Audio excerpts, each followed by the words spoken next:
Au début, quand on a commencé, je disais qu'on était très sceptique.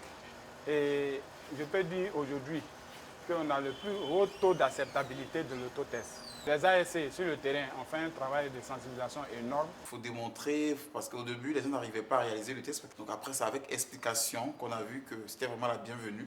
Au début, comme toute personne qui est face à quelque chose de nouveau, quelque chose d'inconnu, il y avait quand même des appréhensions.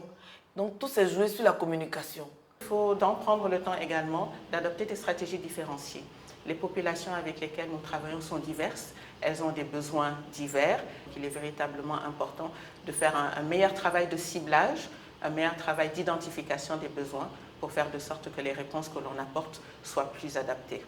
Voilà, il fallait sensibiliser, il fallait leur expliquer ce que c'était, il fallait leur expliquer comment on utilisait et tout ça. Et quand cette étape est passée, vraiment, ça a été une adhésion totale. Parce qu'effectivement, la demande était là.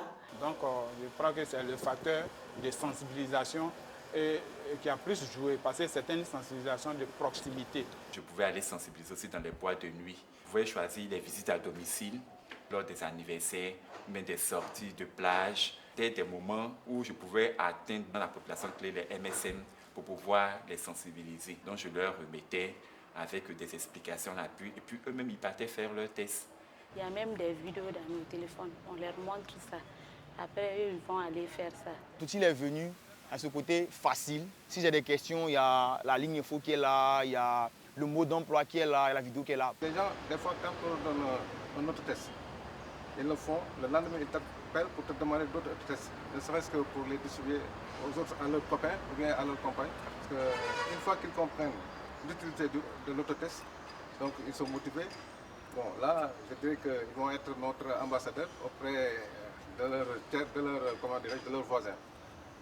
Pour moi, on doit continuer d'en faire la promotion parce que oui, je pense que c'est un moyen extraordinaire pour pouvoir toucher des populations que nous ne sommes pas capables de toucher maintenant dans nos stratégies habituelles.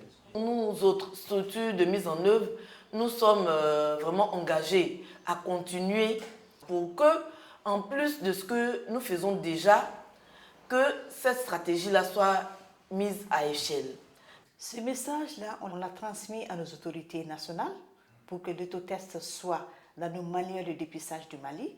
On l'a transmis aux partenaires qui est le Fonds mondial pour que l'autotest puisse être de la nouvelle subvention NFM3. ARCA des PIA, des interventions communautaires TB-VIH, et l'autotest fait partie des stratégies de mise à disposition du dépistage auprès de la communauté.